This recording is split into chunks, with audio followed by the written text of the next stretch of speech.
तो ये एक अमेरिकन टिकटॉकर है। इस वीडियो के लिए हम इसका नाम रख लेते हैं डीजे राजू। तो डीजे राजू एक बहुत बड़ा रैपर बनना चाहता है अमेरिका की एक स्टेट आइडाहो के इलाके में, पर उधर रैप गेम इतना मुश्किल होता है और ये बहुत मेहनत करता है और फिर भी फेमस नहीं हो पाता। पर ये सारी चीजें चेंज हो जाती है जब वो एक दिन ये टिकटॉक डालता है। I spent 19.5 years of my life incarcerated. और ये वो स्टोरी बताता है जिसमें कैसे वो जेल में चले जाता है एक बंदे के मर्डर के जुर्म में, क्योंकि उस बंदे ने इसकी सिस्टर के साथ कुछ गलत व्यवहार करा होता है। और उसकी ये वाली टिकटॉक इतनी वायरल हो जाती है और सब लोग इसको टिकटॉक पे जानने लग जाते हैं। लोग इसको अपना हीरो बना रहे थे। वो इसकी स्टोरीज पे कमेंट करते हैं कि भाई हम तेरे को लुक अप टू करते हैं, तू एक बहुत बढ़िया बंदा है, तू एक बहुत बढ़िया रैपर है। पर अफसोस की बात ये होती है कि जेल से निकलने के बाद उसकी लाइफ काफी मुश्किल हो जाती है। भाई उसको बिल्स वगैरह पे करने होते हैं, उसको कोई जॉब नहीं मिल रही होती। तो ये सारी बातें वो टिकटॉक पे अपने फैंस को ही बताता है। उसके बाद वो अपने पेटीएम और ऑनलाइन पेमेंट्स के बारकोड अपने फैंस के साथ शेयर कर देता है ताकि फैंस उसको थोड़ा बहुत डोनेशन दे सके। उसके फैंस भी उसके ऊपर थोड़ी दया कर लेते हैं और उसको डोनेशन देने लग जाते हैं ताकि वो अपने बिल्स वगैरह पे कर पाए और फाइनली उसकी लाइफ अच्छी हो जाती है। तो डीजे राजू अपने फैंस से डोनेशंस कलेक्ट कर रहा होता है और उसको 1-2 साल हो जाते हैं ऐसे करते हुए। उसके बाद एक टिकटॉकर आती है ब्रिट ब्रैड नाम की, और वो उसकी वीडियोस नोटिस करती है और उसको ये सारी चीजें बकवास लगती है, उसको ये पूरी कहानी फेक लगती है। The kid's a douchebag and he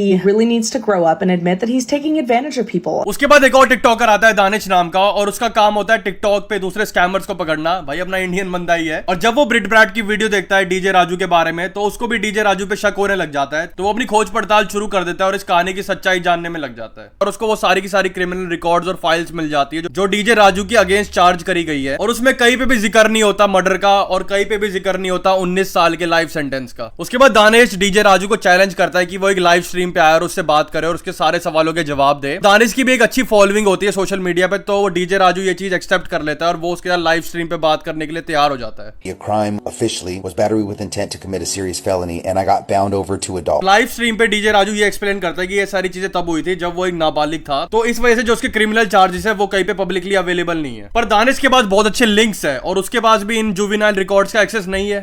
Sure we do. उसके पास वो रिकॉर्ड्स है और वो रिकॉर्ड्स ये शो करते हैं कि उसके ऊपर जो क्रिमिनल चार्जेस है वो किसके है, छोटी मोटी चोरी चकारी के और अंडर 18 होके सिगरेट रखने के। पर रिकॉर्ड में कोई मर्डर नहीं है। तो इस सारी इन्वेस्टिगेशन के बाद दानिश सिर्फ एक ही कंक्लूजन पे आता है कि ये बंदा एक स्कैमर है। You're a scammer. Shame on you for scamming people. और दानिश स्कैमर से नफरत करता है। तो वो सिर्फ लाइव स्ट्रीम पे रुकता नहीं है। उसके बाद वो अमेरिकन जितनी भी पेमेंट ऐप है, जैसे इंडिया में पेटीएम होती है, अमेरिका में होती है कैश ऐप, वेनमो, जेल, वो उन सबको कांटेक्ट करता है और डीजे राजू को उन ऐप से बैन करा देता है। और दानिश इधर भी नहीं रुकता। उसके बाद उसको कहीं से पता लगता है कि डीजे राजू की एक रियल सिस्टर भी है और वो उसको कांटेक्ट करता है और उसको एक लाइव स्ट्रीम करने के लिए इनवाइट करता है। First of all, that whole story is not true at all. No one died. He never beat anybody up. In all DJ Raju की सिस्टर ये बताती है कि जितनी भी उसकी कहानी है सारी की सारी झूठ है। वो इधर नहीं रुकती। उसके बाद वो डीजे राजू की और भयानक और गंदी बातें बताती है जो कुछ बच्चों को इन्वॉल्व करती है। तो मैं उसको इधर बिल्कुल नहीं बता सकता। इस सारे इंसिडेंट के बाद डीजे राजू की जो पब्लिक इमेज होती है वो पूरी तरीके से खराब हो जाती है। उसको कुछ भी नहीं समझ आ रहा होता कि अब वो क्या करेगा, तो वो सोशल मीडिया से पूरी तरीके से गायब हो जाता है। उसके 1 साल के बाद वो फिर से सोशल मीडिया पे आ जाता है। वो फिर से अपनी वीडियो वगैरह डालने लग जाता है और फिर वो अपने फैन से पैसे मांगने शुरू कर देता है और वो लाइव स्ट्रीम पे आना भी शुरू कर देता है। और जब दानिश ये चीज देखता है तो उसका दिमाग बिल्कुल खराब हो जाता है। वो सोचता है कि भाई ये बंदा कितना फेक है और ये अभी भी नहीं मान रहा। दानिश अपनी एक फेक आईडी बनाता है और वो उसकी लाइव स्ट्रीम पे आ जाता है और उससे पूछने लग जाता है कि भाई तू अपनी वो कहानी के बारे में बताना जिसमें तूने एक बंदे को मार दिया था जब तू बच्चा था। ये वो टाइम होता है जब डीजे राजू आखिर में हार मान जाता है और वो अपनी सारी ऑडियंस को बता देता है कि जितनी भी वो बातें करता था पहले